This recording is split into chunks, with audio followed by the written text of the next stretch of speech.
It is wonderful to have each and every one of you. Good afternoon, good morning, good evening, and welcome to Couples and Money Open Day. My name is David Osijenyi, better known as CJ in this Couples and Money spaces, and it is wonderful to see each and every one of you that is here today. As we begin this session, if you are looking in the participants list and you cannot see your people, your friends, your family, the people you invited, just send them the flyer again. Tell them we are on. Send them a message. Drop them a message. Let them know we are on right now, right here on Zoom. We are only on Zoom this time of the season, and it is wonderful to have each and every one of you here. So I'll just give you a few minutes to just send a shout out to any of your team members, any of your family members, any of your community members that you know are married to. They are married and they are having financial drama, or you've had conversations with them that seem to imply they might be having financial drama. Now, they've not said it out loud, but you may think they may get value from this. Please send this to them and invite them and tell them it is that we are on and we are started. It is great to see each and every one of you, and it's wonderful to have you here. Please put in the chat where you're joining us from. Please put in the chat where you're joining us from. I'm joining from very cold, very cool Zambezi.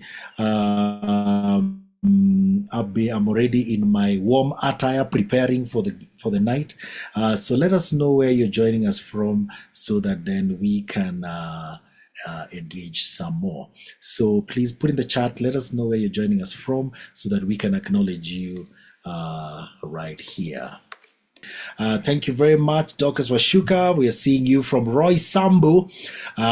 They're coming now. Quick times fast.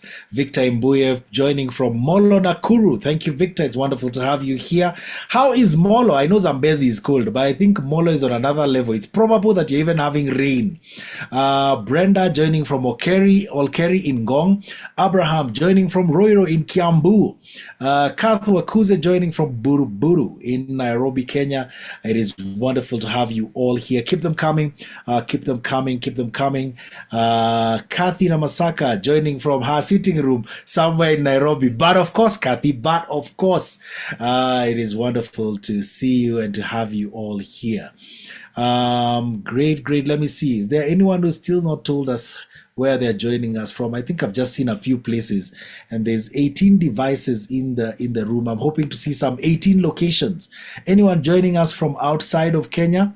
So we have Sambezi, we have Roy Sambu, we have Molo, Nakuru, we have Olkeri in Gong, we have Roiro in Kiambu, we have Buruburu in Nairobi, and we have a sitting room somewhere in Nairobi. I tell you, in these days of data protection. Come on now. All right, it's wonderful to see each and every one of you. This is our very inaugural networking event, not networking event, but open day. And we are really thanking God that He's allowed us to see 2025. I wonder, what are some of the things you're looking forward to in 2025? What are some of the things you're looking forward to in 2025? You can put them in the chat even as we begin. Before we get into that, I'll just invite my co-host to just play a video. The video that we were playing at the very beginning. If we can play that video one more time, so that then we can just get people preparing to share what they're looking forward to in 2025. Financial incompatibility is the leading cause of divorce and separation worldwide. Why is it that so many of us have bought into the lie that it is normal to be financially incompatible?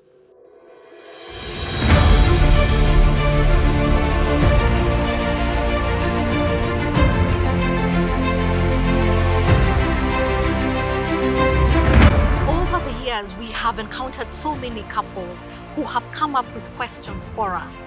Questions like, should we have a joint account? What do we do with the spouse who's a hoarder and is, has held on to the money and is refusing to let go? Or the spouse who's a spender and just wants to splurge whenever they make the money.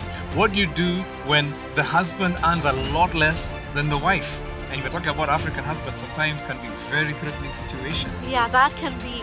And as we reflected, on the questions that we were receiving from all these couples, we realized that we have been blessed, honestly, to have had mentors who are older than us, who helped us understand how to manage our money together and even how to grow our money together. Yeah. And that's why we came up with Couples and Money.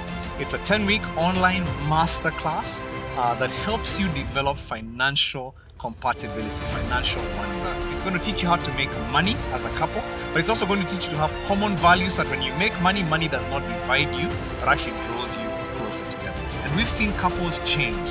We've seen people understand how to grow resource together.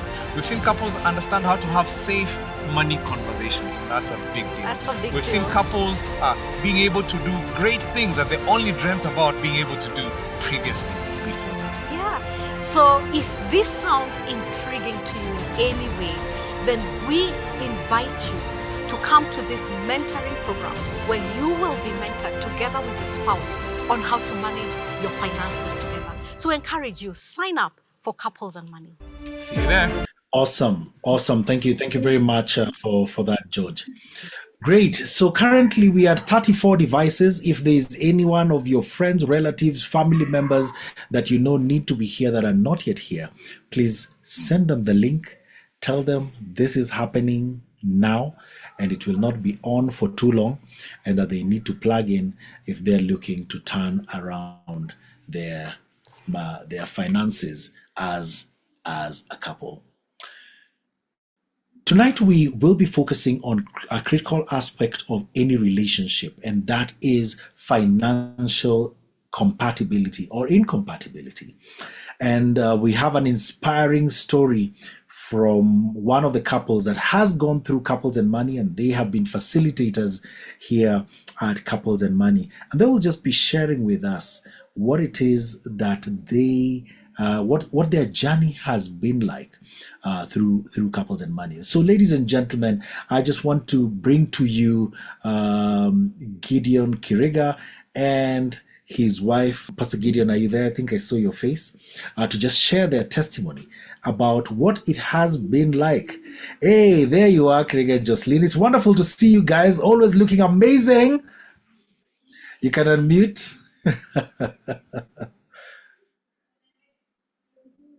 Can we be heard now? Yes, we can see you and we can hear you as well. It is wonderful to see you guys. So I called you a little earlier, and then I just seen you, then you just dropped off. So I was wondering, what was I seeing my own things? Anyway, it is wonderful to have you both here. Sorry for that. I touched somewhere thinking that I'm just checking. And it logged me out. In my language, we say technology. It is difficult. It defeats the people all the time. Anyway, it is wonderful that you're back and we're able to do this. We are excited to be here. Indeed, it's a wonderful opportunity I can't wait to listen to that topic, I tell you.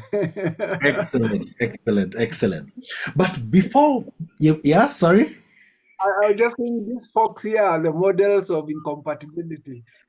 Exactly. In fact, I can't wait to hear that story because it's very interesting. Before we listen to the Moredis, and of course they share very passionately about their incompatibility discoveries. How did you first recognize that you guys were incompatible? You look quite compatible right now. So what is this incompatibility you're talking about? Well, our personality. I'm a choleric. This lovely lady here is a melancholy. Cholerics are lone rangers. Mm-hmm. And this melancholy, she wants to know details, not just. Yes. A lone ranger and a detailed person. Already, Right. that's So your personality is melancholy, is choleric. You want to go, let's get the stuff done. How she's saying, wait, let's process this thing. Let's think through it nicely. Yeah. It's the making of a good fight. Just Gideon is looking at you like he say something.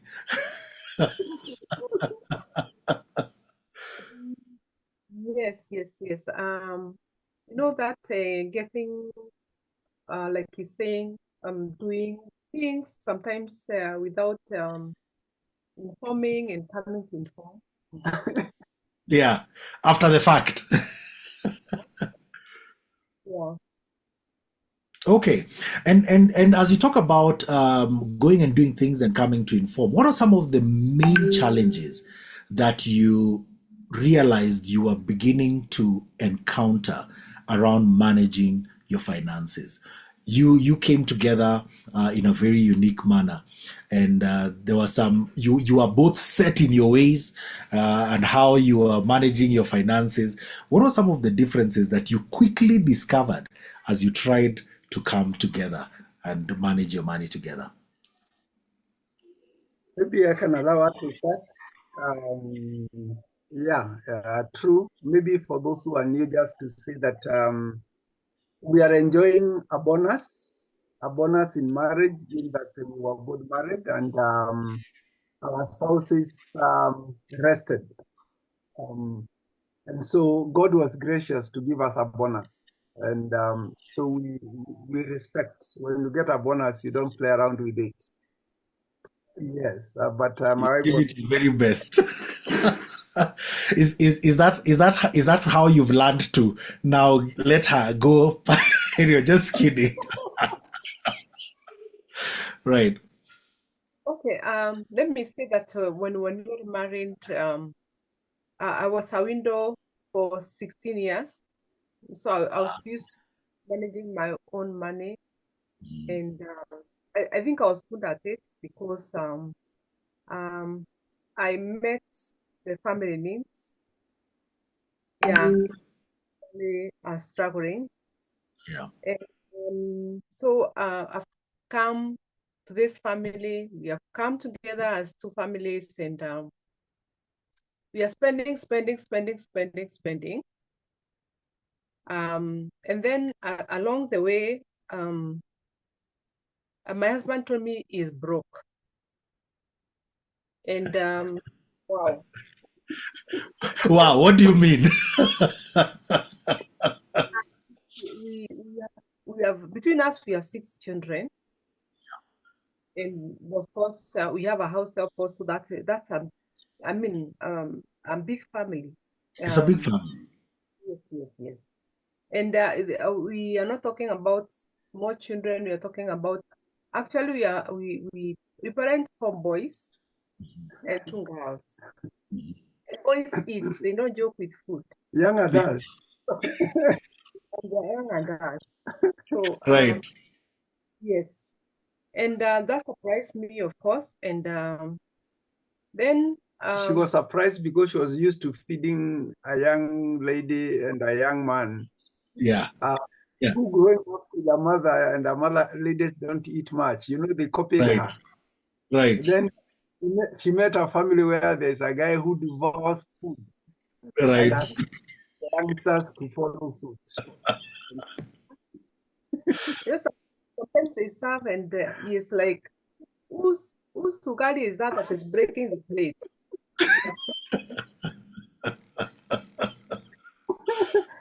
And so Right. um, after telling me it's broke, we stayed for a short time, and then I realized that my finances are running out, and I was scared, really scared, because it's not a place that I've been before. Mm. And Mm. at that point, he told me, okay, before that, he had told me, let's join Couples and Money. And I was feeling like, okay, what does it entail? And then he tells me that we pay 20,000, and then we do some modules, and yeah, so that you can be able to align our perspectives as far as money is concerned. And I'm thinking, 20K, wow, that's a lot of money. Wait. In fact, it's 20K. You are broke, and my money is running out. You must be joking. Before we got broke, Actually, a few weeks after we got married, Yeah. I Right. asked when couples and money, Yeah. Yeah. and that's the part she's giving. She had skipped that part. Yes. I was Yeah. feeling like it's a lot of money. Wow. Okay. Then I think we didn't discuss it further. And so when we became broke, then shortly after that, he tells me that, I tell him that my money is over, and I'm like, what? My money is like almost over. Um, I'm saying, and I was surprised because I've never found myself there. And if not, when we went back to just look through the records, it was not little money. It was actually Mhm. we had spent a lot of money because Records ndio msema kweli. Going back yeah, to the records. yes, in that business, I had my money as a salary, and then I had a rental house in Nairobi, in a good estate in Nairobi, and I'm like, what's happening here? And then now, like when the two of us are broke, then he told me, "Let's couples and money." Two grown-ups raising grown-ups, and now we are broke. I'm curious, and we're seeing you guys smiling, and I'm just curious, how this impacted your newly found love. You've just decided to take this to the next level, and now before this, it was working. Now it's looking like it's not working, and now we've made a lifetime commitment. How does these differences impact your relationship? Um, let me say that at that point, I felt like, yeah, let's join couples and money. As much as I didn't know what it was all about, I Mm, trusted him this mm, time round, and we actually joined couples and money. And yeah. So it took us to get broke to let me say for her to accept to join couples and money. Yeah. Because like I said, we got married in December, January, I want us to do couples and money. Well, I had not done it, but I had a rough idea what it is about. I'm a life coach, and therefore I knew that without a guided way of understanding each other, especially in money matters, we may struggle. I've worked with many other couples, and I knew we needed to be here. Mm, mm, So basically, that's what happened. So this time, when I realized, I actually told her, if we continue that way, I'll have to quit job. mhm. But that didn't click at that time because for her, her pocket was okay. So Yeah. Yeah. let's keep going, let's keep going. And before long, she joined my path. Mm, And at that point, now that both of us are broke, I told her, can we try? Can I pay for 2 modules? If you don't like it, then we can quit. yeah. So it's at that point that I paid for those 2 modules. She accepted that time. That was around May. She accepted, and we did the 2 modules. And I asked her, so did you like it, or can we pull out? She told me, what? Can you pay the next one? Stop asking funny questions. For Right. me, it was about how our background Mm, affects how we look at money or how we handle money. yeah. And it made a lot of sense to me. And I now look forward to the next one, which talks about how our personality affects how we handle money. And well, it made more sense. And so, like when Now see. I couldn't wait for the next and the next and the next. Yeah. Wow. I know. Did these differences have an impact on your relationship? Were you starting to see any challenges with the relationship? Because I know you had been seeing each other for a while. You now decided to move the relationship to the next level. Um, did this differences that you are discovering around handling finances, did they impact your relationship in any way? I think I can say yes. I come from a background where, for me, every coin checking in, every coin checking out is accounted for. And Yeah. accounting is not just saying, I've used prudent, I know. It's where it is somewhere on a record. You Mhm. can ask me what I spent 20 years ago, and I just need to pull a record and I can tell you every month, this is what went to food, this is what went to electricity, like that. That's my lifestyle. When we got married, I found myself in new territory, unfamiliar territory, because for her, she has a lifestyle where she spends within her means. So there's no need for records. And I think for me, that was the first threat I encountered. I attempted to tell her it's good to keep record, to know our cash flow, how the money is going. Yeah, and that wasn't gaining any conviction yet. Mm.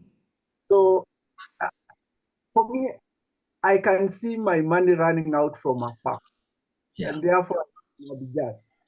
Yeah. But of course, as we got married, we wanted to do quite a number of changes. Actually, there was no waste.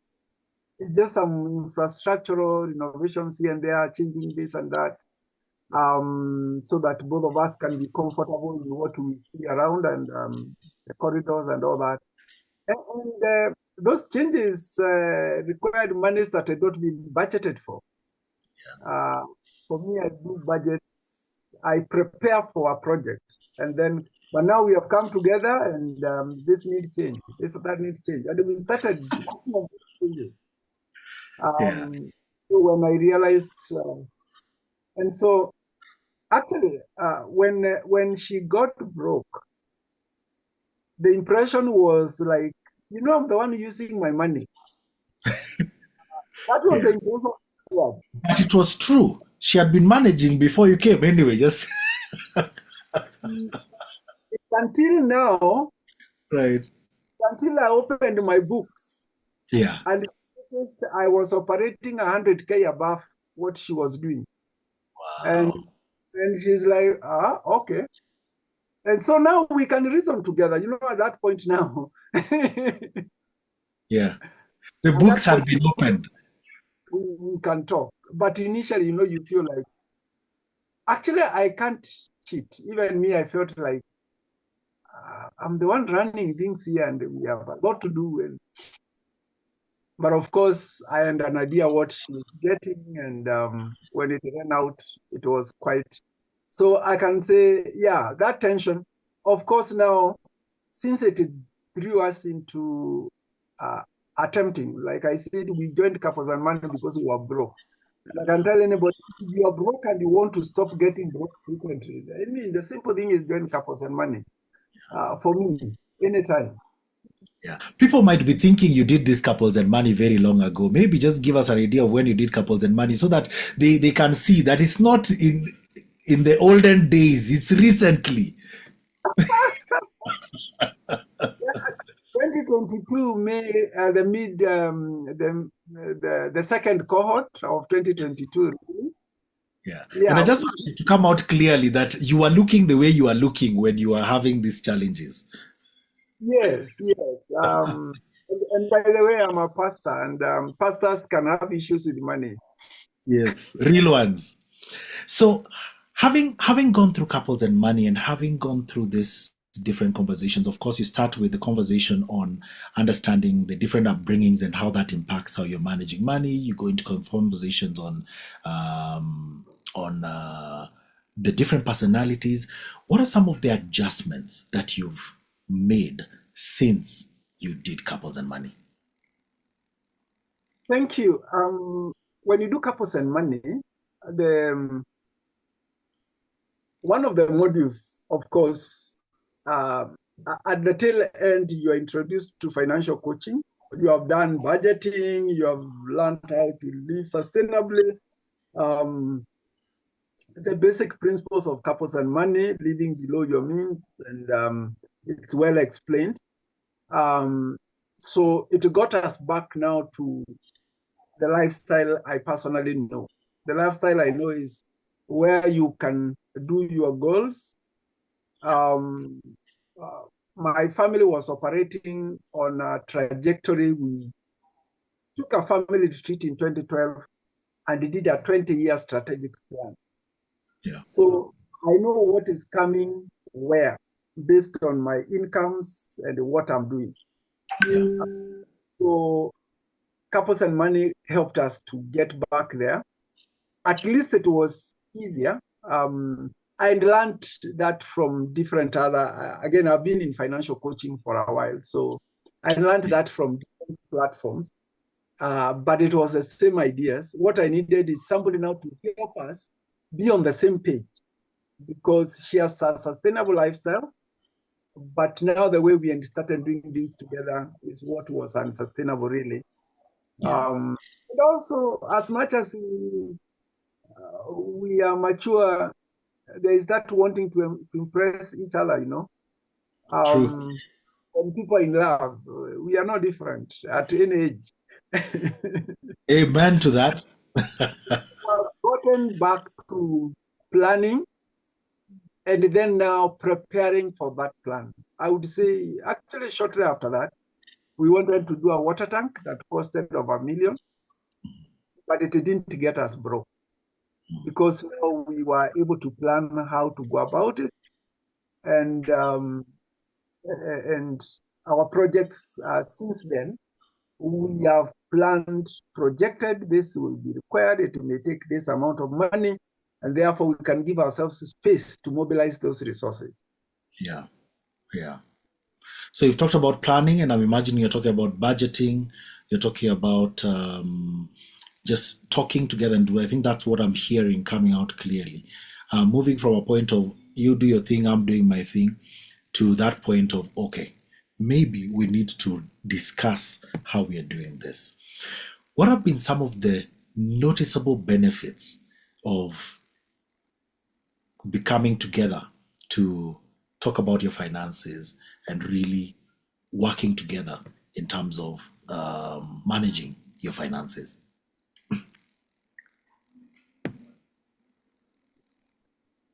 Okay, we have learned to work together in as far as handling the resources that we have is concerned. By the way, when we just finished Couples and Money, we were excited and really wanted to implement what we have learned. And besides now, like now the planning, coming up with a plan, it was very beneficial for us. I must say that I learned to really just a note down. My husband sits on the same day. You know, every evening he has to sit with his diary and record every coin that he has spent. And I think that is not a common discipline for sure for many people.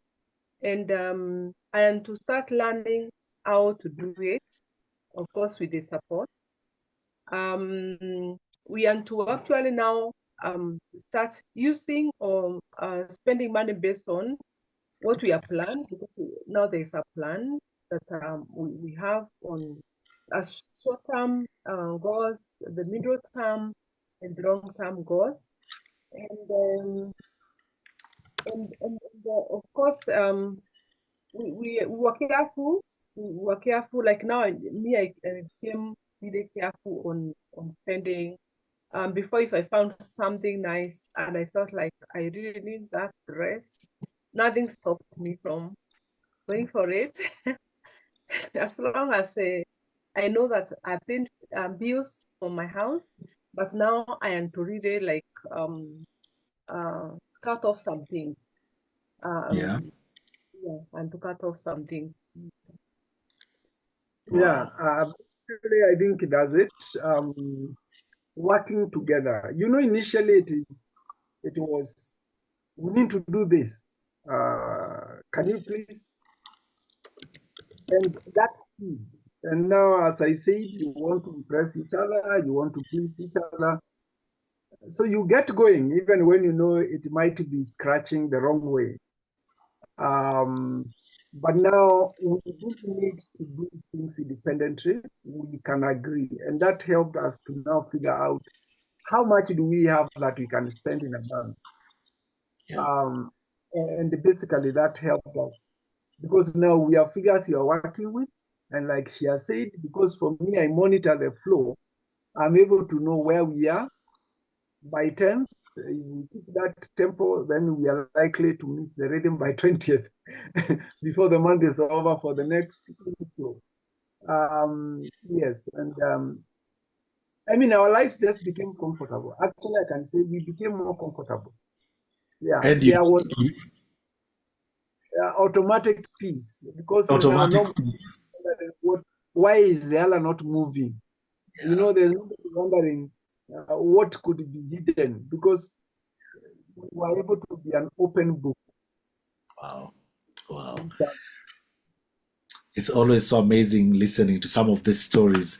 Thank you so much, Gideon and Jocelyn Kiriga.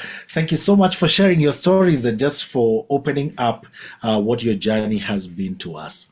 You see, these are true life stories of transformation, and there's 600 of these stories out there. And so, as you're listening to this today, in case maybe you've been wondering, is this really for me? Well, don't log off just yet.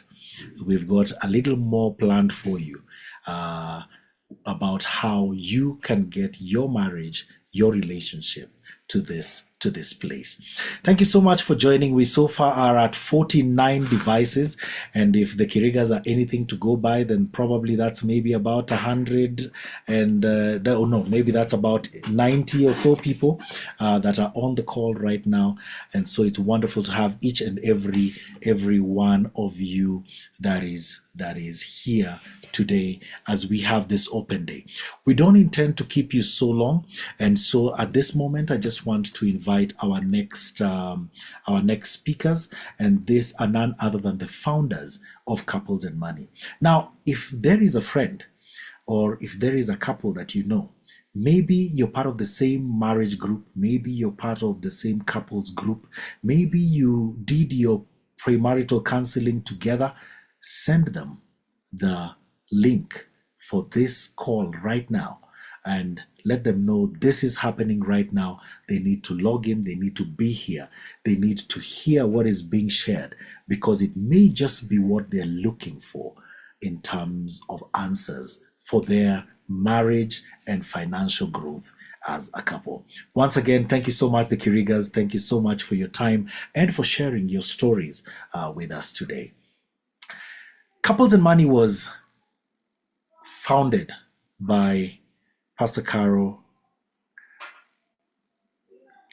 Couples and Money was founded by Mureithi and Caro Wanjao, who are the founders of Mavuno Church, and they are currently leading a church that has 56 campuses around the world, with thousands of people meeting for fellowship every single Sunday and lives being transformed.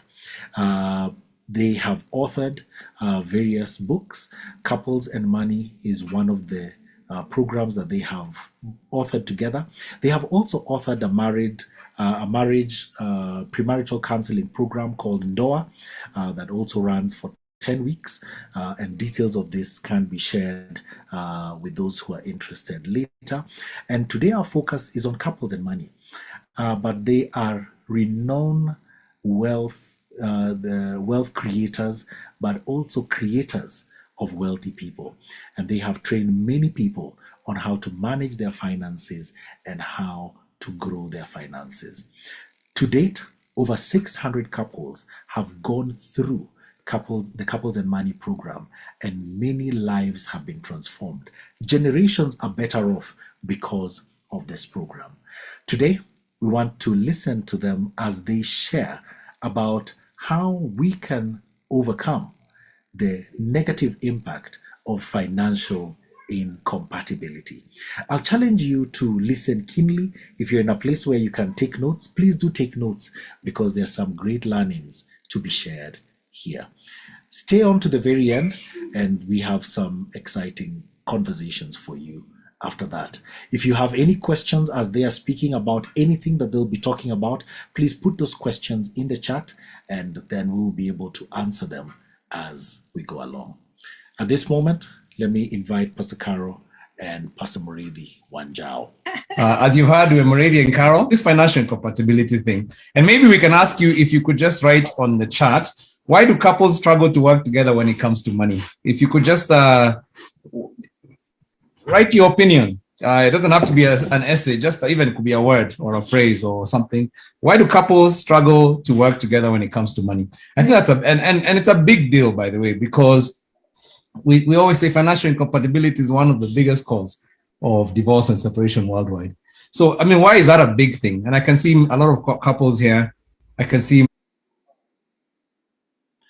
I like what Levis is saying. Selfish. So sometimes people are not sharing or talking about their money because they are selfish. Let's see more reasons why compatibility is an issue. Having separate goals, definitely so. We came together. We were all doing our own things. We had decided where we wanted to go. So separate goals is a real thing. Any others? Let's keep them coming. Different upbringings. Definitely different upbringings is one of those things that impacts couples. Running away from shame. That is so true, Levis. Running away from shame. My goodness. Running away from shame. Yes, you don't want to be seen to be the one who's causing the drama in the family, in the home, and so on. All right, so we can keep them coming. If there are any other reasons, keep them coming, even as Moredi and Carol carry on with this conversation. And it's true. I really think that when you unlock financial compatibility, so many other things unlock in your marriage. And that's kind of what we're going to be talking about today. We're going to be just diving right in. We want to talk about a choice that every couple must make. And this choice, when you make it in your marriage, the way you make it will completely change your finances. But in addition, it will improve your relationship. And it will improve all your relationships, by the way, not just your marriage. And so we want to just talk a bit about this today. And hopefully it will be something that you can all take home with you and will actually make a difference. Yeah. And so, that's kind of what we're talking about. That's what we're going to talk about. And I'm really excited about this topic. In fact, when we were discussing it, I was like, oh my goodness. It's life-changing. It's really life-changing. We've been married 27 years. I forgot to say that. Yes, and it's really life-changing. So what we'd like to encourage you is that if you can share, even as we're having this conversation, and you realize, oh my goodness, my siblings need to have this talk, or my friends or my colleagues, just go ahead and just send them the link and tell them, be here, come here. Because it's really an important talk. So today, there's some famous writings by, a man named Paul. He was one of the leaders of the early church, and he wrote a letter. And the letter he wrote was 1 Corinthians, and this was to the early church. And chapter 13 is typically called, this one is common to everybody. It's called the love chapter. Yeah. I mean, you probably did this for your wedding, during your wedding day. And, and it's quoted, quite a bit in weddings and when it comes to issues related to relationships. And so we want to turn to 1 Corinthians chapter 13. And that's what we're going to be focusing on today. Yeah, that's what we're going to be reading. So whether you're on Facebook, whether you're on YouTube, whether you're on Zoom, whichever one forum, you can invite your friends to this. And let me just say something. I mean, this is, as you say, I've seen this on so many wedding cards. You lose count, huh? Mm-hmm. It's like the scripture. It's like the love scripture. It's like the wedding scripture. Was it on us? No, we had a different one. We had Ecclesiastes. But we could have put it as well. I mean, it's just one of those that it's beautiful. It's poetic. It's just one of those that, I mean, love is patient. Love is kind. You can just see how nice those things are. Huh? Yeah. And it's very easy to see how they're useful for relationships. It's a verse that's useful for relationships. But we want to point out one particular verse in that chapter that is really it just doesn't sound realistic. The first time you read it, in fact, the more you think about it, if you're really honest, it looks good on a wedding card, but it's not one of those where you're like, we don't intend to leave this one out, because it just sounds impractical.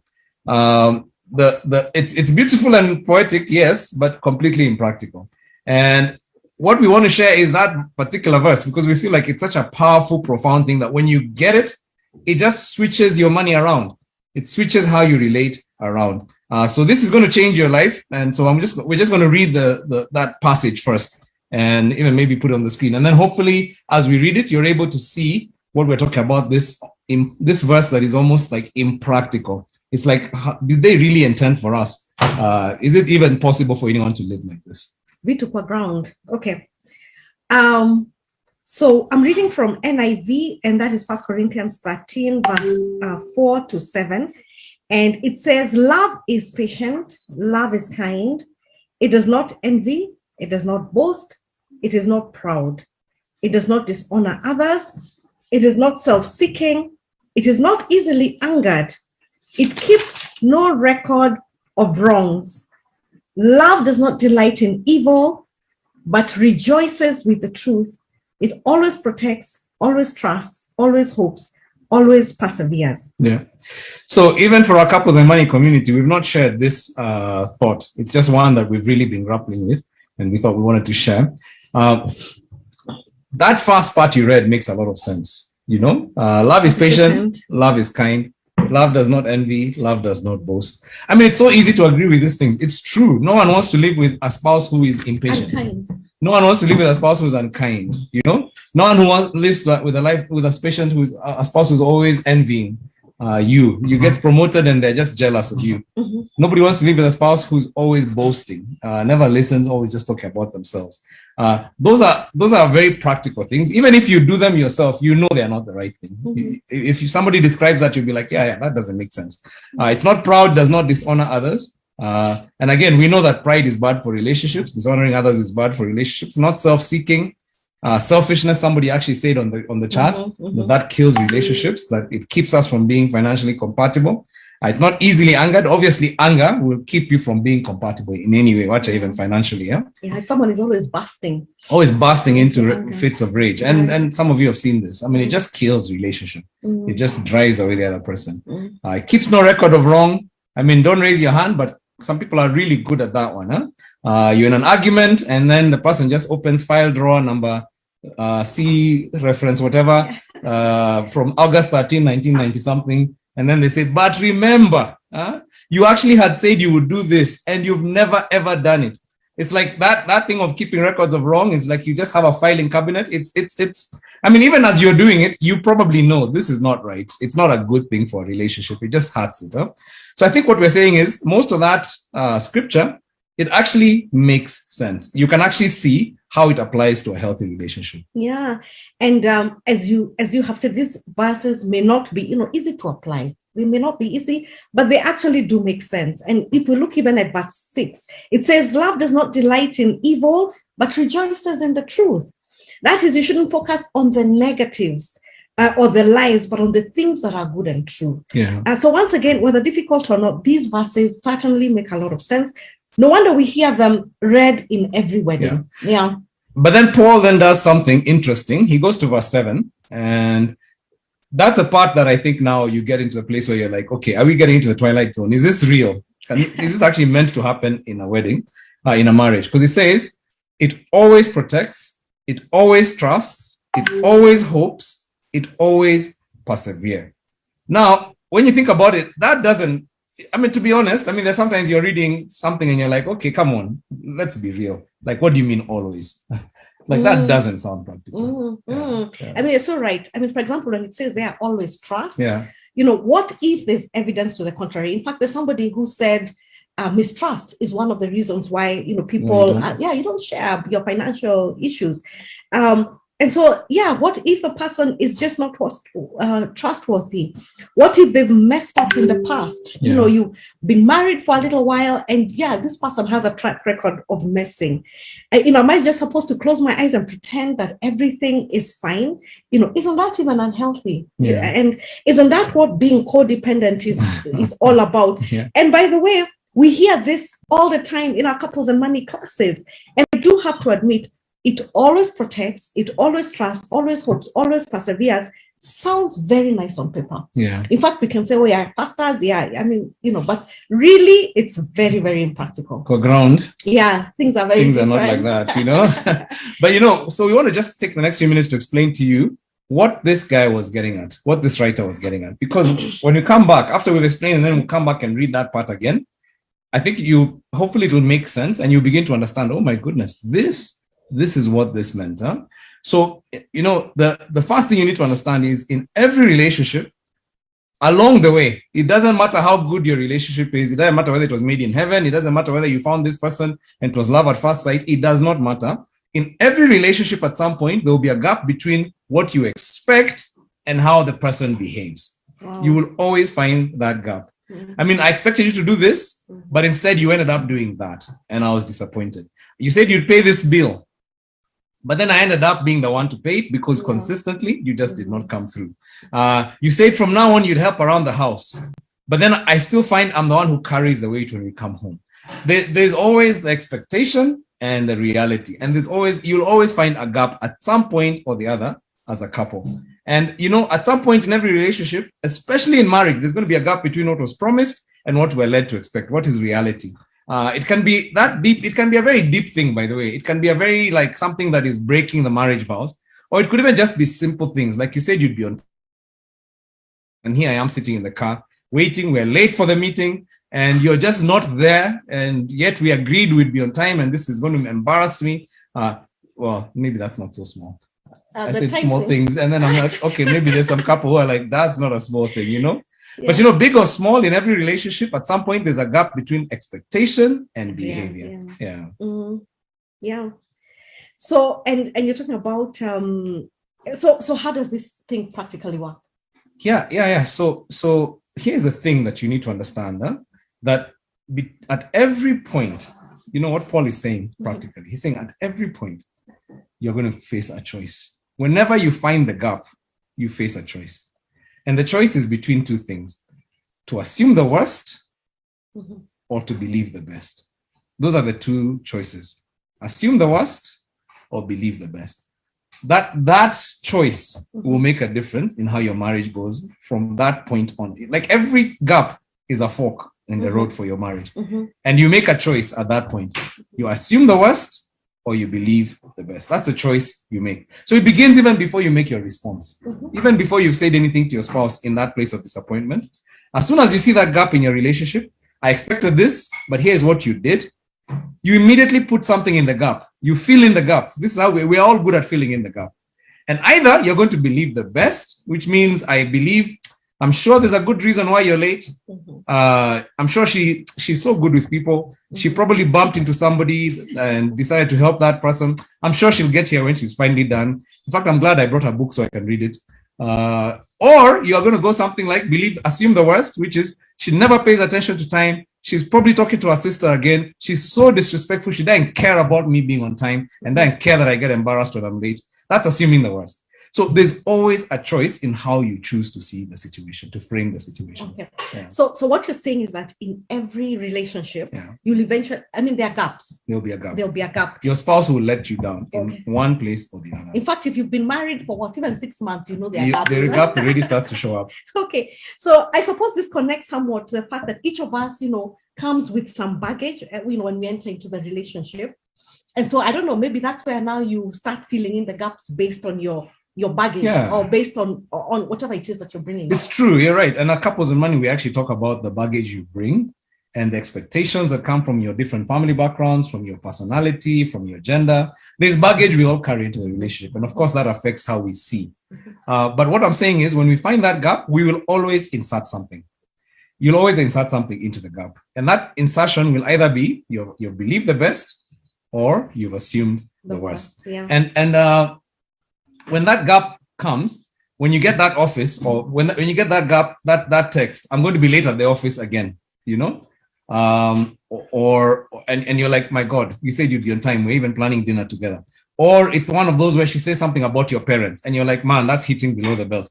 What do you put in that place? Because the choice you make at that point, before you even speak, will either continue to strain your marriage and completely build an continue to widen the incompatibility that was already there, or it will begin to actually build a bridge towards financial compatibility. Okay.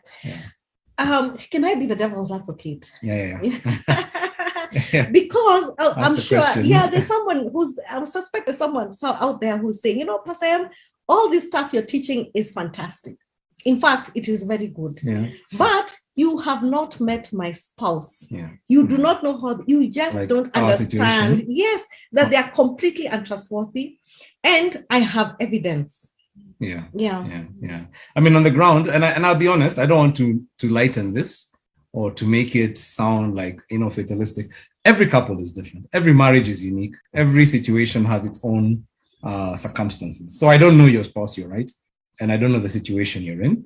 But I think what I'm asking you is, where do you naturally go when there's a gap between expectation and behavior? And where does your spouse naturally go when there's a gap between expectation? Because every couple makes a choice. Yeah. And every individual in a marriage makes a choice. So the thing I think I want to emphasize is, if you ever find a couple who are crazily in love after many years, if you ever find a couple who trust each other fully and are growing in financial oneness, they're stable in their finances, they're stable in all other areas. If you find that couple, and we've seen couples like those, we're fortunate that we know several couples like those, like they've aged and their marriage hasn't grown harder or less gracious. It's actually grown. You can actually see them laughing together. They are able to laugh at their mistakes. They're able to walk through different things. They're able to talk kindly. They're able to talk kindly to one another. When you find that couple, you'll always know there was a gap. This is a couple that made a habit, when the gap came, of assuming the best of the other, believing the best of the other person. So there's a guy called Marcus Buckingham, and he wrote this book, Discover Your Strengths. Many of you have done that at work. But there's a book he wrote called The One Thing You Need to Know. And it's not even a marriage book. It's actually a management leadership book, because that's his area. And he said something. He said in this book, there's a vital principle for all relationships. There's a vital principle in every relationship that, when you understand, will make a difference in how you relate. And he says that the one thing, he talks about this one vital principle, it applies to every discipline of your life. He says that, and basically what he does an illustration of a group of researchers. And what these guys did is they studied a lot of unhappy couples whose relationships fell apart. Now remember, this was not a marriage book, it's a management book. But he uses marriage as an example of showing, even in partnerships in business, how you treat your employees. And he's just using that as an example. And he says that they discovered in every unhappy marriage, the two people didn't understand each other, and they had very unrealistic expectations of each other. So they were like, oh my goodness, that seems to be a thing. So let's go to happily married couples as the next research, or the next phase of this research, and see what the difference is. Are their expectations more grounded in reality? Are they more real than the other ones who are unrealistic? And what they found, that the couples who have happy marriages also had this denominator. They also had unrealistic expectations of the other person. They'd assume they'd actually go and find that people there don't actually, they're like, okay, no, I have no unrealistic expectations. Everything is really consistent with who the person is. But they also found that they had unrealistic expectations. But what they found, that here's the thing, the main difference in those unrealistic expectations. In the happy couple, they would find that when they would actually ask the couples to rate each other. So rate yourself and then rate each other on different categories. In the unhappy couple, they would find that the spouse, the wife, would rate the husband higher than he rated himself. In the unhappy or the happy? In the happy couple. Okay. So in the happy couple, there would be something like, how does he keep time? How is he good at apologizing? I mean, whatever questions they would put. And what they would find is the couples in the happy marriage, when they compared what the spouse wrote with what their person wrote about them, they would find inevitably the wife's perspective of her husband was higher than her husband's perspective. And opposite. The husband's perspective of the wife was higher than what the wife was. So the husband would be like, man, I'm never on time. And the wife would say, he really tries. It's like her expectations were still unrealistic, because you can tell this guy is not a timekeeper. But there's a certain positivity she put on it that was very different. The other couples were also unrealistic in the expectations. But what they found in those couples, inevitably, that the spouse rated, the person rated their spouse lower than the spouse rated themselves. Wow. So both of them have unrealistic expectations, but one rates the other higher, the other rates the other one lower than they see themselves. So how do you rate me? Because I'm late all the time. When it comes to sleeping, I usually take, I don't know what, half an hour before I'm able to come to bed. Anyway, so what you're saying is that happy couples have learned. They also have unrealistic Yes. expectations Yes. as the unhappy ones. Yeah. So the question that is arising is, what was the difference? Yeah. Yeah. And you see, so they're both unrealistic, but you see, the thing about it is what makes a difference. And what Marcus Buckingham, he ends up on two sentences, which I think are so important for us as a couples and money community and all our friends who are watching this. This thing, by the way, when you get it, I mean, he gives two statements. And if you remember, we read that together. So I'm going to read one, share something about it, then I'll ask you to do the second statement. Okay. So the first statement is, he says this, and please note this one down. He says, a spouse's positive illusion creates an upward spiral of love. A spouse's positive illusion creates an upward spiral of love. Wow. I mean, that's a very interesting thing, because he actually used the word illusion. In other words, it's not even necessarily that you have a true perspective, but your positive illusion, it creates an upward spiral of love. And that's what actually used to happen. Even when you fell in love, when you think about it, you always thought about your spouse that they were the greatest person in the world. In fact, even if you saw an issue, you probably would say, that one will change. I know who she is, you know? You sort of had a positive illusion about the other person. You'd never have married them if you didn't.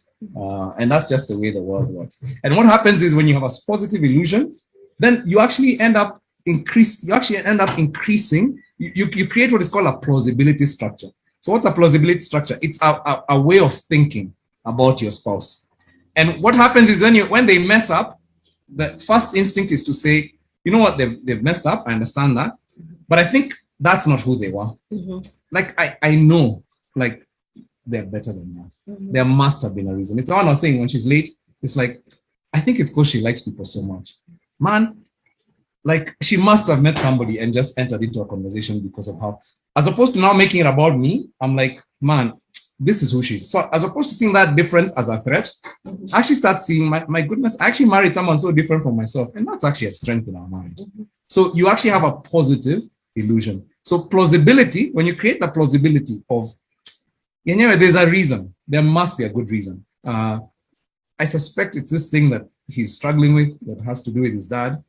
I suspect there's just some issues at work right now that may be weighing down on his mind. When you now create that positive illusion, it says that what happens, you create a plausibility structure, and the plausibility creates a willingness to lend trust. Yeah. And when you lend trust, my goodness, what happens is the other person receives that trust as a, oh, wow, you know, like that was a it's like you put a positive deposit into the account. And at that point, guess what? It just starts to create an upward spiral of love in a relationship. And it's so unlike the way we've been trained to think. Yeah, and I even see the example today when Mary was talking. You know, she said that she used to find her husband stingy. Yes, exactly. That's assuming the worst. Yeah. The reason you don't want me to shop is because you're stingy. Yeah. But then I think as they did Couples and Money, she was able to see that ability to be focused in finances, you know, it was a positive thing. The reason he doesn't want me to spend is because we have targets. And this guy really cares about our children's future. Oh my God, it's changed everything. It changed everything. The action is the same. And by the way, that was a harsh thing, Mina. At you call on the till, I'm not sending money. I mean, that's harsh. Come home. In a normal circumstance, in the old days, if you've done that, those are now called marriage limiting moves. I mean, you just find yourself in serious trouble. But because of plausibility that has been created in your marriage, your spouse says, you know what, I'm not happy. Yeah, it's not fun. It's not fun. But he's keeping us on target. But there's a reason this guy is doing that, is to keep us on target. So that's the first thing we need to understand. Okay. Yeah. So I'm going to, look at the second statement, and it was, a person who assumes that their spouse possesses strengths that the spouse does not think he or she possesses will have a strong marriage. And I think what they're saying is... So you assume that your spouse has strengths that the spouse actually doesn't Does think not- they have. Yeah.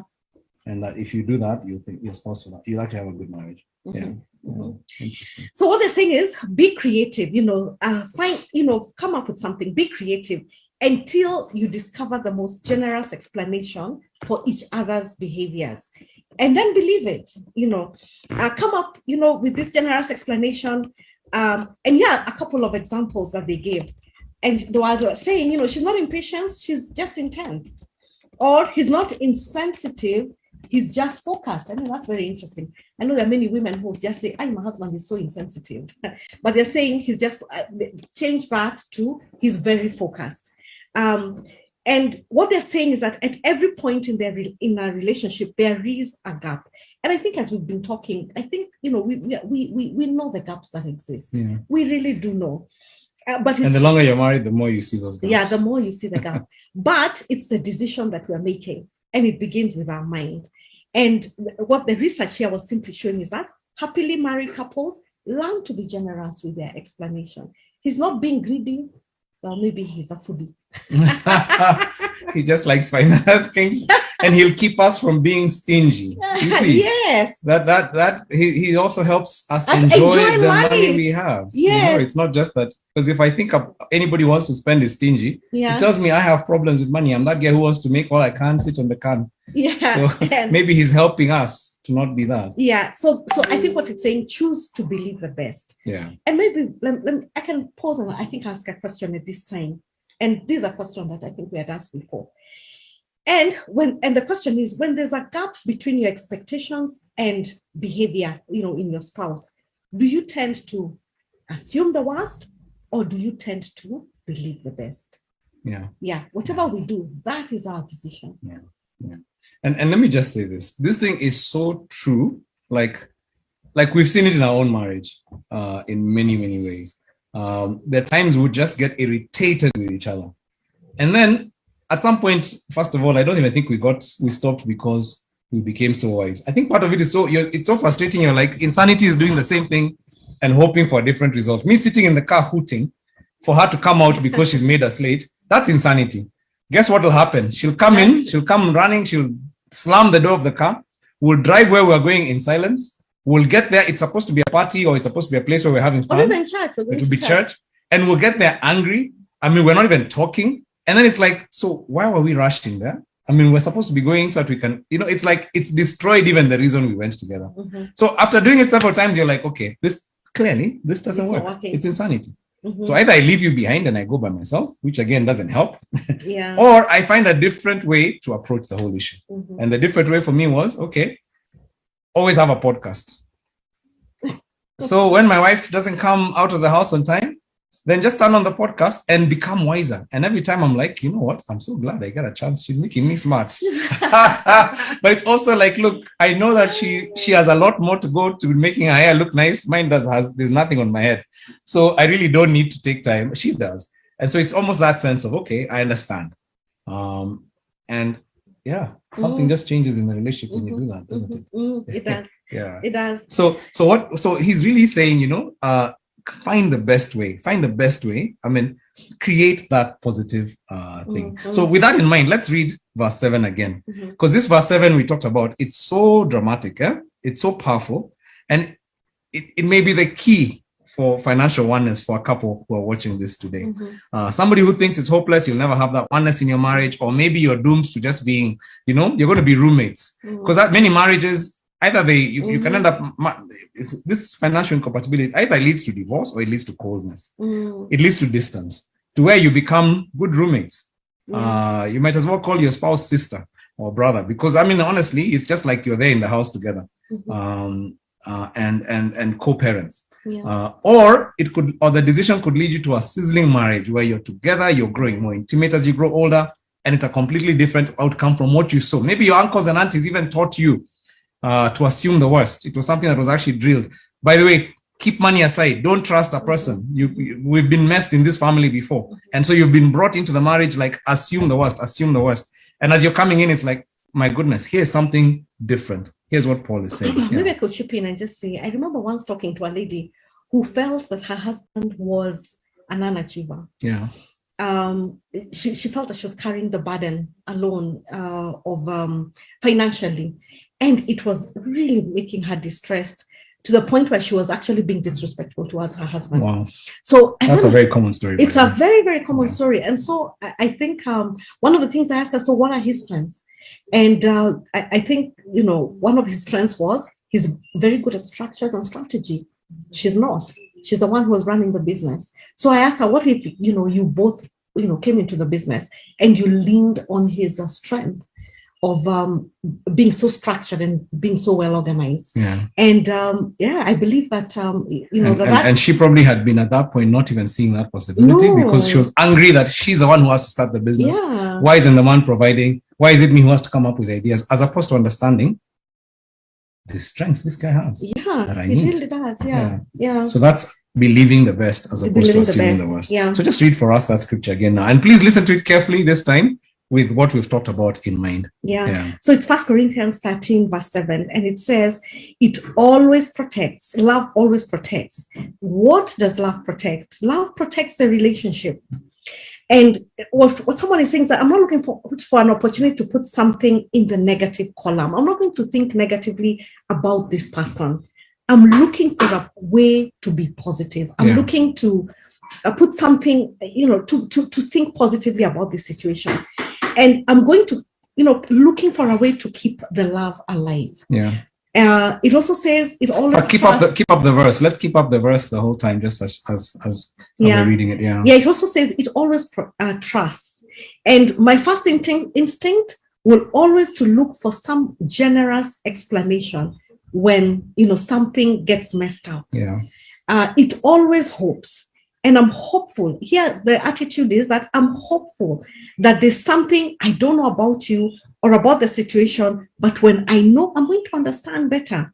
And hopefully, because I'm not going to give up hope, even when everything in me screams otherwise, I'm always going to be hopeful. And then it says it always perseveres.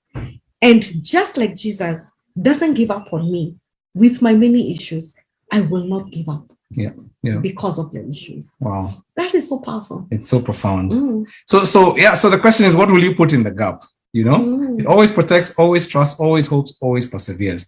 That's what Paul is saying. Put that in the gap as well. You see, every time you choose to assume the worst, even if you have plenty of history to back you up, even if you've seen, you have evidence that this person has done some bad things in the past, every time you choose to go negative, you have contributed actively to the demise of your oneness and maybe even to the demise of your marriage.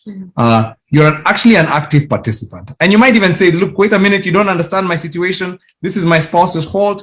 I've tried to do the best to love them, but they always, yes. But listen, I want you to hear this. Before even you enter your particular situation, every time, even when there's history, even when it seems justified, every time you assume the worst, it will come out in your attitude. It will come out in your words. It will be seen. And every time you do that, it comes out in your tone, in your response. Whether it's that text, that email, that thing that you do or you don't do to the other person. Every time you assume the worst, you actually become an active participant. You may blame the other person. They're the ones who are always late. They're the ones who never are able to be disciplined with money. You may blame them, but just by assuming the worst, you already contribute. You're playing an equal role in destroying your marriage, and even when it's justified. So the question is, what will you put in the gap? If you want to stay in love, if you want to have a financially compatible marriage. By the way, let me tell you, people who have great marriages, it's not that their spouse is more perfect than your spouse. It's that they've chosen to see their spouse differently from the way you've chosen to see your spouse.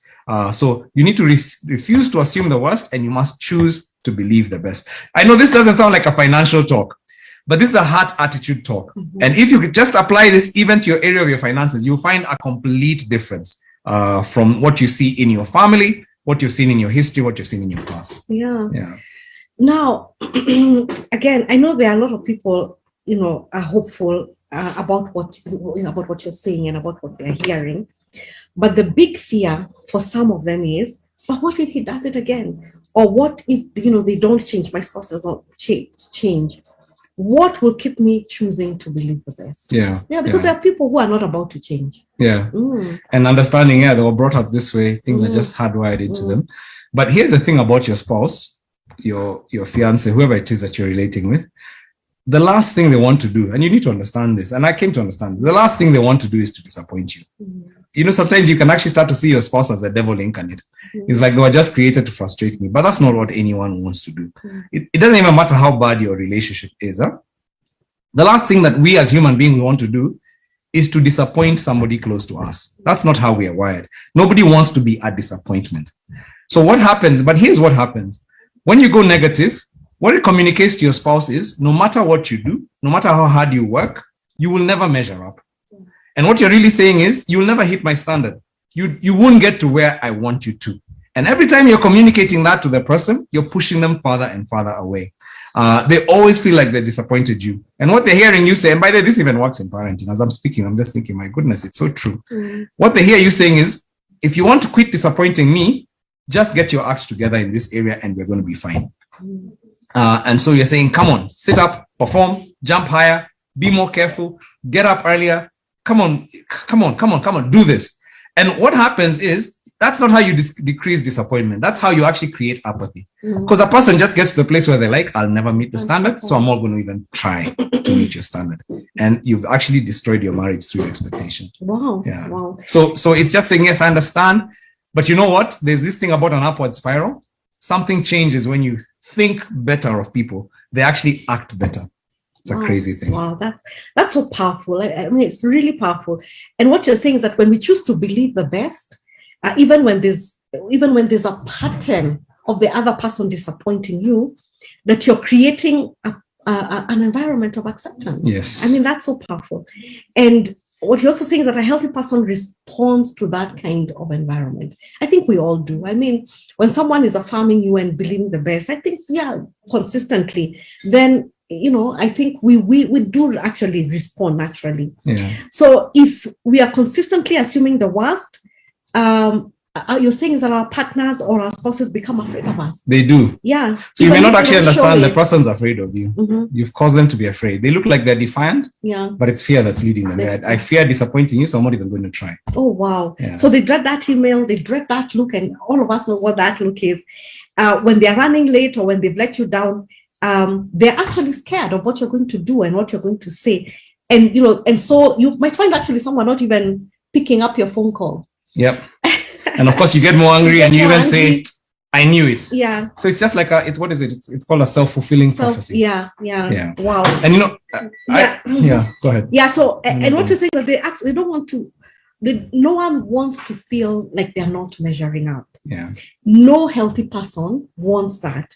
And and I guess that's why they are responding the way they are, because your expectations are unrealistic and you're actually, I don't know, you're just very disapproving. And I realized, to my horror, and just to make this personal, I realized several years into our marriage, it was to my horror, I didn't realize this, but I realized that I'd greatly hurt my wife. I think God just showed me. I was very controlling when it came to money, when it came to decisions in the family. They had to be done my way. I think it's my personality and background that affected that. But it was like I was making decisions that they were harsh decisions. Like, no, we're not doing that. No, we can't do this. And you know what happened is I didn't even realize how I was hurting her. I was causing her to shut down. I was causing her not to talk to me because her dreams would just be shattered every time I spoke. She told me, and it's like I'm just that controlling spouse, and I didn't even see it. And what happened is, I remember just when I realized this, I just realized, my goodness, I'm destroying my marriage. Basically, we came from different backgrounds. I was that guy who's like, I sit on the can, we make money and we protect money. And you are that mama who's like, enjoy, say, ambia mwili pole. Tell your body, tell your body sorry after it's worked the whole month by treating it out to the spa or doing something. And I used to find that so threatening that I just control. For me, it was all about control. But I realized at some point, my goodness, we'll never have oneness this way. That's insanity, doing the same thing and hoping for a different result. After enough tears and issues, I just decided what I'm going to do is pass you the checkbook. And so I put her in charge of the budget. I told her, this is how I run it, but you have a choice how you want to run it. But this is our goal. We agreed on what our goal was. And then I put her in charge. Let me just say it was the most scary thing I've ever done. Or at least one of the most. Because I was like, we'll die. We may never achieve our goal. We'll sink financially. But you know what? I think for me, what I realize is this is the only way there'll ever be oneness in our marriage, is if I let you be the sign-off. So when I needed something, I'd tell you, I need to please release this so that we can do this. And then you had the choice to spend or not. The crazy thing that I found is you stopped. In fact, you became the one who was questioning expenses after that. All of a sudden, I think you felt responsibility and you felt trusted, and it just stopped being an issue of friction. Yeah, it did. Yeah. And it was crazy because I still felt I was better at managing money, like being... Well, managing money, you're actually better. But I just felt when I did it, I took the joy away from our marriage. Yeah. And I definitely come a very long way. And I think I don't know, choosing to find humor in, some of the things that we were going through, and even just making that decision to switch that control, handing over the control, I think it has really made a difference. I think for me, it was the tidiness. And I think at one time, we lived in a very small apartment and we were both students. And for him, the books were all over. I mean, oh my goodness. The books were on the floor, they're on the table, they were all over. I mean, it was really crazy. And I'm the one and I'd always imagine when someone walks in through that door, they're just going to see this mess. But I remember just at that point, just saying, no, we're in the forwarding and clearing business. So you forward and then I clear. I mean, just finding humor. Yeah. So finding ways to even laugh at yourselves, huh? And being able to say, this is our situation. This is a spouse I married. This is who I have. I'm not getting another one. When you start focusing on other people's husbands, you don't understand the pain they've gone through to get to where they are, or wife. And so just being able to say, how do we make the best with what God has given me? And I want to say this, when there's a gap, instead of using the gap to make the point and drive your spouse farther away, use the gap as an opportunity to bring them closer to you. When you come to your spouse and you say, and say, maybe your spouse is trying to find a job and they can't, and you're finding that, my goodness, I'm carrying the weight here. Instead of throwing up your shoulders, not talking to them, and I've seen this happen in couples, it's where you're able to say, my goodness, I know you have issues. I know this is hard. It's a tough economy. And I'm praying for you. I believe in you. Don't worry. We will find this job. I'm with you. My goodness, the guy is going to start saying, who abducted my wife? I mean, who is this in the house, Or when you say to your husband, honey, I'm so sorry, I forgot to pay the bill, and this is the 5th time I've forgotten. And the guy says, look, I know you're busy. I know you have so much on your mind right now. How can I be reminding you? As opposed to, but we agreed. My goodness, the mama will start asking, what happened to my husband? Like, who abducted him, It's like we change our language towards one another because we change our expectation towards one another. Refuse to assume the worst and choose to believe the best. Wow, actually... So we're going to have to run a bit because of time, but I mean, I hope this is making sense to somebody here. Yeah. And please understand, we're not saying, don't have difficult conversations or sweep things under the carpet. We're not suggesting that you don't confront the realities of your relationship. In fact, one of the things in Couples and Money is that we teach you how to have safe money conversations about difficult issues. So we're not saying don't do that.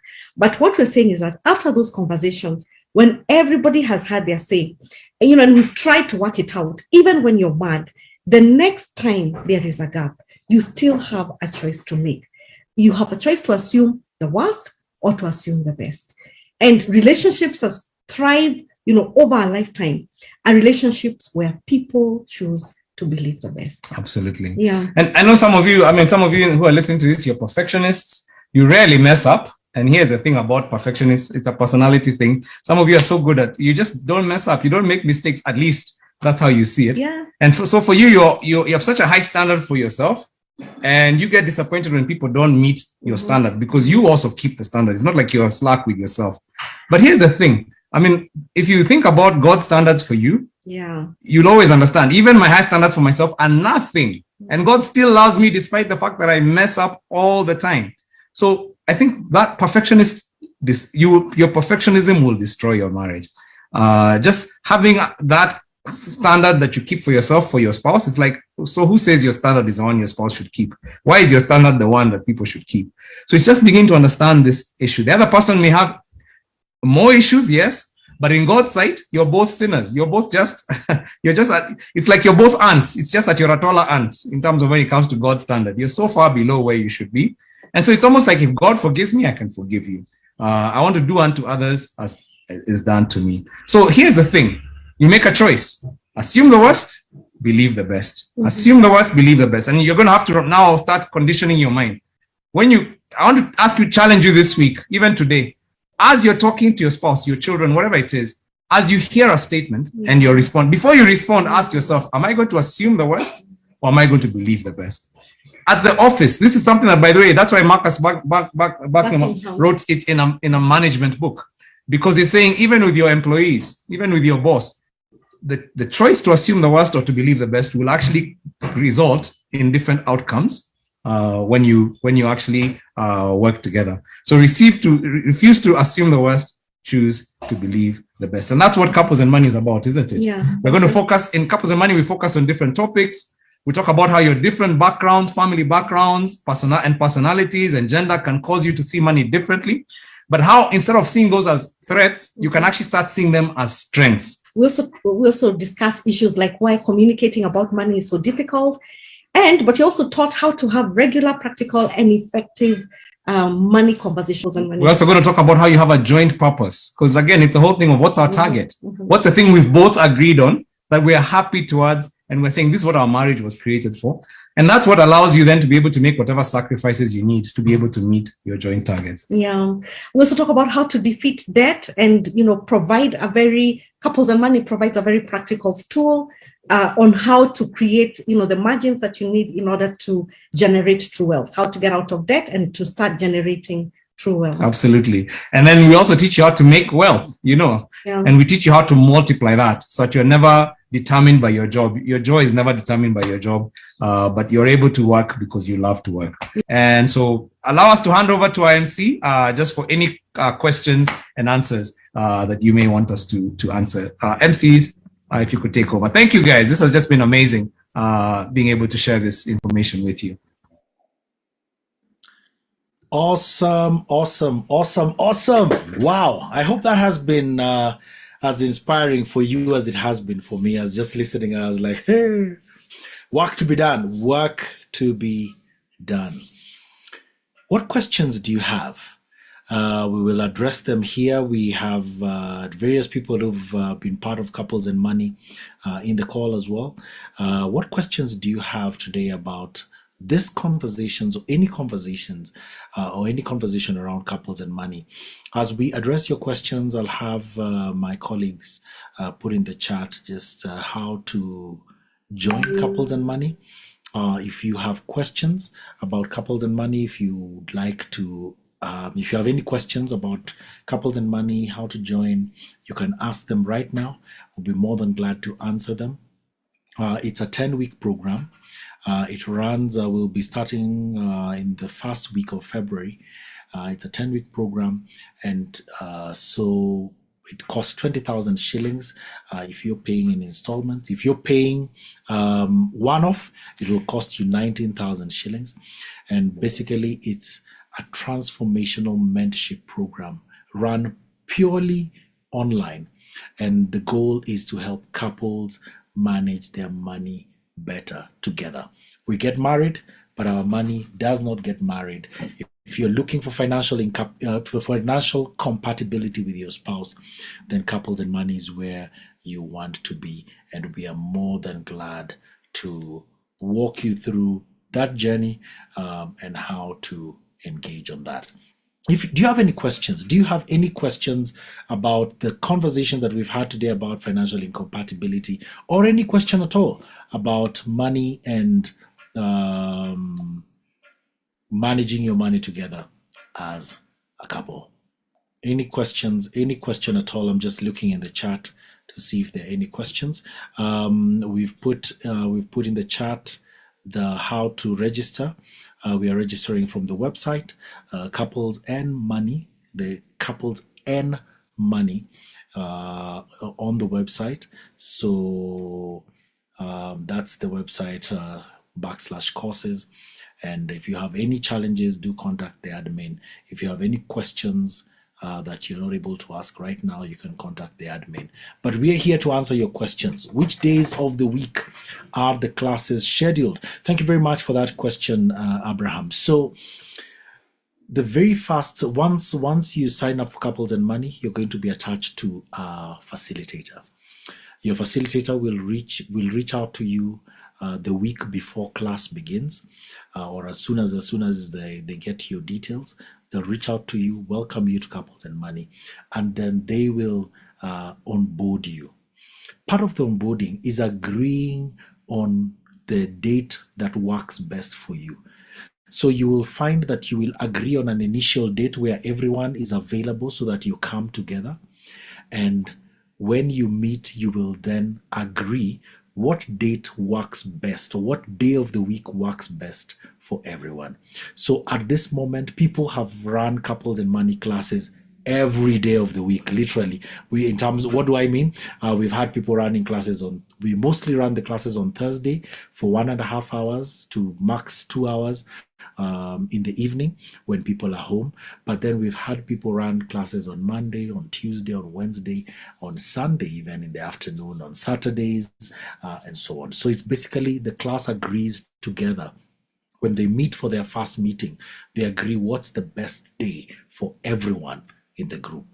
Because sometimes, and also you agree on what the best time is, because sometimes you're in a class where there's people abroad all over the world, and so you then come together and agree what works best for everyone. The classes run for 1.5 hours, exactly 1.5 hours, max 2 hours on agreement with the class. And we like to keep them short so that people can then go back to what it is they want to do, but also so that people can keep coming back. So we keep them short, and there's quite a bit of there's assignments to do, not very intense assignments, but they are simple assignments, to discussions to have with your spouse, videos to watch with your spouse, so that then you can prepare for the sessions and for conversations. So typically this is what the program would look like. You would watch your video in advance. It's a 30-minute video. After you've watched the 30-minute video, you then have a PDF handout that you would discuss. So it would have some questions for you to discuss, or some activity for you to do as a couple. When you come together to meet, the conversations will be around this video and this PDF that you would have worked on. So that is basically how the classes are structured. And again, the entire program is run online with certain sessions where you can meet physically, or do the entire program online. Any other questions? Any other questions about Couples and Money, or about the conversations that we've had today? The class is one-on-one, i.e. a facilitator and a couple, or in a class. We conduct the classes in a group. So the groups are kept small. So a couple, what would happen is the group would have a maximum of, the groups would have a minimum of 3 couples. And now we've been playing around with the how big the group can be, but the group would have a minimum of 3 couples, but not too many. We don't go beyond 7 couples. So far, I think our biggest class has had 7 couples. And the idea is that when you come together, everybody shares from their experience, from their learning, from the video. And the idea is to have this shared experience. There's what you picked as a couple, as an individual, but then there's also what everybody else picked, and we learn from each other. So it's shared learning. So the facilitator really just coordinates the conversations and coordinates the flow of conversation. And the facilitators also are a couple. So you find you're a total of about 6 to 8 couples coming together. Well, 4 to 8 couples coming together to have conversations. We get to play cash flow twice in the program, the game cash flow, and it's a great tool to just help us really see how we manage finances and where our financial thermostat actually is. And so we play that 2 times, the first time around week 3, week 4, and then the second time towards the end the program, where we also invite other couples that we feel would benefit from Couples and Money. So it's a great experience for your group. If you're a group of couples that want to do it together, it's a great experience that you can take advantage of. If you want to do it, if you just want to come as a couple, just by yourselves, also we'll put you into a program, and you'll be part of that. So the start date is the first week of February. We are targeting the week because, like I mentioned, the classes can start. Can happen on any day of the week, but we are targeting the week of the 6th. So that week of the 6th is when we are planning to run the program.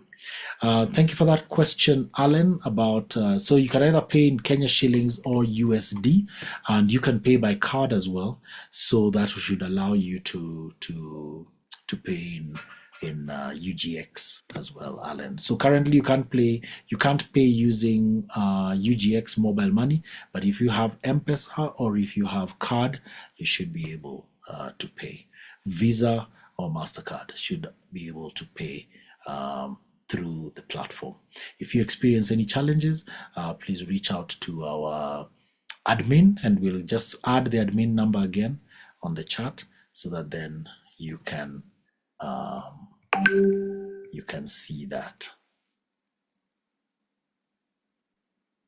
How best can you address a spouse who doesn't literally contribute to home expenses and always insisting they're saving money? Aha! That is a very good question. How best can you address a spouse who doesn't literally contribute to home expenses? Now, I haven't found myself in that situation. I don't know if there's anyone on the call who's been part of the Couples and Money journey that would want to speak on that. Anyone who's experienced that and would want to speak on a spouse that is not necessarily contributing and insists that they are saving money. I believe that coming to Couples and Money will begin to open up opportunities for you guys to start to have those conversations. And so if you can get them to sign up, or if you can sign up for both of you, because what happens is there's certain things around personality. So for example, that sounds like a case of someone who's saying, I'm saving, you just want to spend. So coming to Couples and Money may help you unpack what the different personalities are. It may help you, will help you unpack what this person is afraid of, and that could be a starting point for having those conversations. This is in the assumption that you're willing to, that they are willing to open up. But one of the things that we have adjusted now in Couples and Money is if your spouse is struggling with coming in for the program, begin to gain the learning. And as you go back home and implement and apply some of these conversations, then you will begin to see transformation in that space. I thought I'd seen a message from Woki, but I'm not seeing it now. So I may have. Someone has asked when the start date is. Yeah, I think, yes, about the start date. So yes, the week of the 6th. So 6th is the Thursday. We are having an all-out launch on the 1st. So if you can plan to be there physically, we'll be having an all-out launch, and an invite maybe will be coming to you. So we are planning to have that, and then the classes will begin the week of the 6th of February. So if you're signing up, sign up. You can sign up with as little as 2,000 shillings for the first module, or you can sign up like the Kerigas did for the first 2 modules if you're not sure whether this is what you want to do. But if you're sure, if you're ready to go, then feel free to sign up, and and we'll be more than glad to have you and to give you more details. We will be having another open day next week. In case there's anyone that you know that should have been here but they missed it, we'll be having another open day. So look out for the flyer. We'll look out for the communication for the next open day. Send it to your friends, share it with your friends, your colleagues, people that you're in the same church, people you're in the same people that you're in the same group. Share it with them and invite them for the next session. So next Thursday, same time, we'll have another open day session. So if there are friends that you would have loved to be here but they couldn't make it, feel free to do that. Mr. Fio, it's good to see you. Don't worry, we'll be sharing this video as well. We'll be sharing it on our social media. So Couples and Money on YouTube. Just check it out and you will find this and various other material on Couples and Money. But otherwise, we'll be reaching out to each one of you after this session. And thank you so much for making time to be here. If there are no other questions, I'll just ask that we put again the registration details on the chat so that then anyone who may have missed them can see them. But otherwise, I want to wish you a great evening. Thank you so much for making your time to be here. My name is David Osijenya. I've been your host, assisted by George on the admin and the back end in terms of just the media, assisted by Dorcas Washuka as well, who's really been helpful in just ensuring that we are staying engaged and looking forward to having you on next week and inviting your friends as well. Have a wonderful time. We'll have a different conversation next week. So see you then. Have a wonderful evening and God bless you. Financial incompatibility is the leading cause of divorce and separation worldwide. Why is it that so many of us have bought into the lie that it is normal to be financially incompatible?